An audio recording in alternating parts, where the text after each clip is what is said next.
How to add Cryptex on MetaMask. Are you guys facing issues to add Cryptex on MetaMask application? If that's so, then this video might help you out. Without further ado, let's get started. First of all, open MetaMask on your mobile device. After you open up the app, now log in into your account with your registered email and password. After you get logged in, now tap on the plus icon and tap on source bar. Search for Cryptex. In order to add Cryptex on MetaMask application, just toggle this button.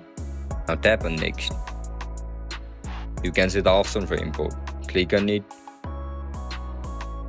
As soon as you click on import, Cryptex will be added on MetaMask application. And that's it guys, that's how you're gonna add Cryptex on MetaMask application.